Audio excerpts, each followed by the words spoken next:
Good evening. Well, I promised you a different location this time. I'm still in the Trough of Bowland, but I'm up on Bowland Knot, a high point just beyond the reservoir at Stocks. And I found a nice little place here with a beautiful view, which I'll show you in a moment. I've actually got a 360-degree view from this point, although I've come down a little bit off the top just to find some shelter for tonight. It's a beautiful place and not too far from where I've parked the car, which is good. I've not had to carry my stuff quite as far as I normally do. But before I go on, let me just show you my view. So for those of you who know my part of the world, you'll see my favourite Pendle again in silhouette in the distance. But over on the right and down in the valley below me is Stocks Reservoir. It's a beautiful place to visit, great place for mountain biking, and there is a peripheral walk right round the reservoir which you can enjoy. So not only am I in a new place, I've also bought myself a new tent. Based on the advice I got on Facebook I told you about last time, I went and got myself the WildCamping4U Soloist XL, and I'm going to put it up for the first time in a few minutes. As I said, it's a tunnel tent. You go in from one end, there's no side entry, which is its only downside, but the bathtub at the bottom is 230 centimetres long, which means I can get my thermarest mat and my sleeping bag and all my other stuff in, plus myself, without the risk of me pushing the inner tent against the outer tent. So I'm going to give it a go, and it does seem to be, for this sort of price bracket, sort of under £200, the longest tent you can get, which is under 1.5 kilos in weight to carry, packs up small in your bag, and is reasonably robust against the wind and rain.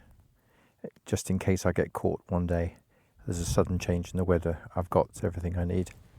So I shall erect that in a few minutes. I'm just going to let the sun go down a bit further. It's 7:30, and as we know, we're only a month away from the longest day on the 21st of June, so sunset's getting later and later at the moment. Now the weather is going to improve further overnight. You can see some clouds behind me, but they should disappear overnight, and in the morning we should have clear blue skies and a lovely sunrise to enjoy. And because I'm a bit higher now, I should be able to see that sunrise clearly from the front of my tent. So I'm going to pitch my tent so that I can look out at the front door and watch the sunrise in the morning. Okay, so I've got my tent up just in time. The sun's just about to set over there, and there's my WildCamping4U Soloist. I notice people have done various things with the front porch cover to give you a bit of shelter from the sun, probably, rather than the rain. But this was my attempt. So I've got a 3-metre pole, a single guy rope, and I've just attached the flaps of the tent to that. I'm not sure how well that's going to work, but that's my first try at a tent modification. So there we go. The sun has just set over there, and there's the view from my tent this evening. Fantastic. There we go.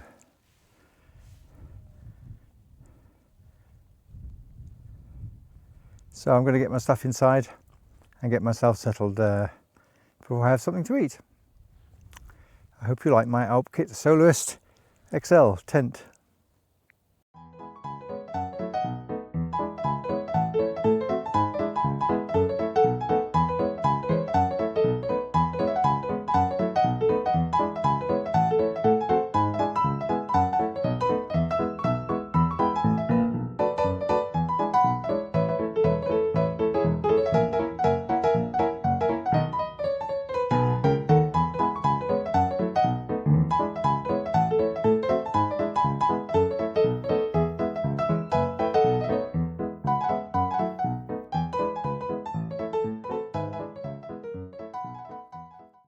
Okay, so everything's ready. I've got my tent sorted.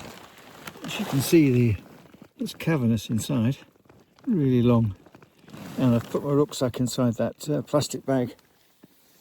And I'm going to leave it in the porch just in case we get a shower, but I don't think that's likely. I'm just going to flick it around so you can see the view today as I get ready for bed. The view from the tent.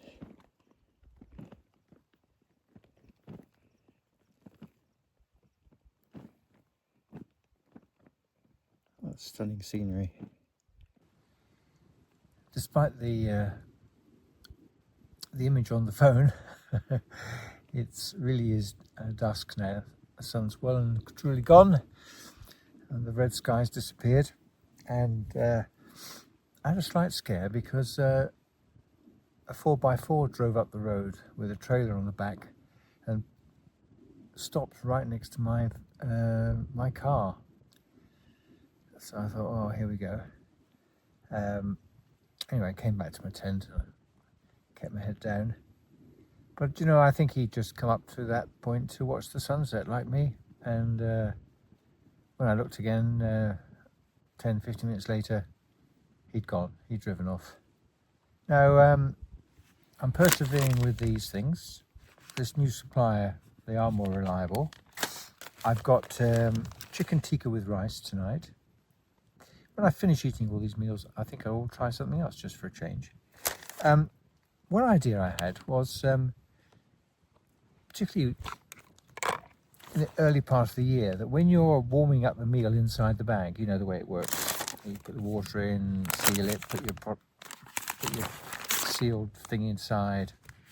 The white thing gets hot, creates steam, heats the meal, 12 minutes. I'm going to try putting the whole thing inside this little aluminium foil insulating bag which I bought on Amazon, because I thought that might keep all the heat in, let the steam out, but keep all the heat in, and maybe help with the warming of the meal. So I'll let you know how I get on. Okay, so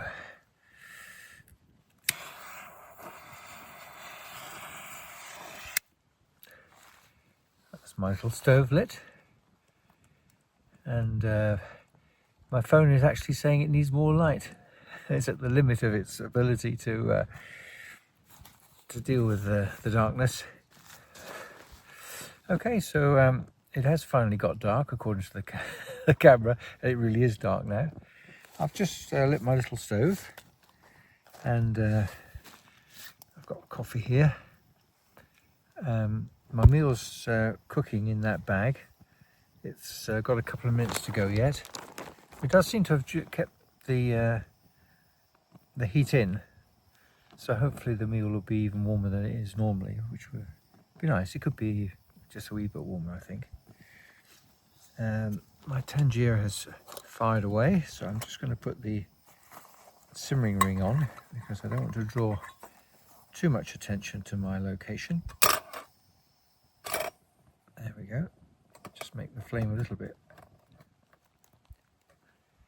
less conspicuous. So I'm going to have my coffee and a meal, listen to the radio. It's about 10 o'clock now, so I'll just listen to the 10 o'clock news, I think. Though I can guess what it's going to be all about. I think I saw a tick.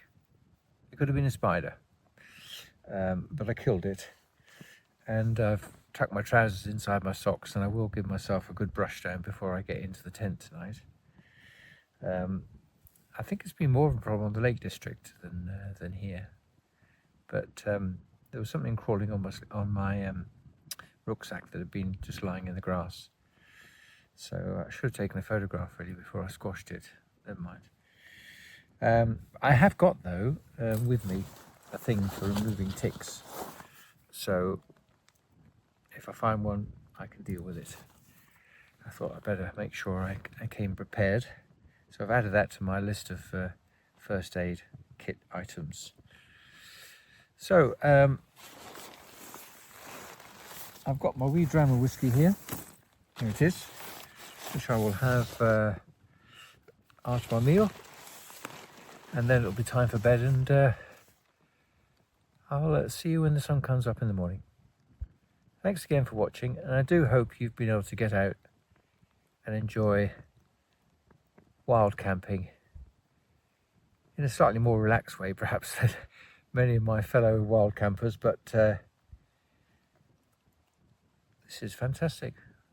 This is the best bedroom view you could possibly imagine, and so I shall hopefully have a good night's sleep and wake up refreshed in the morning.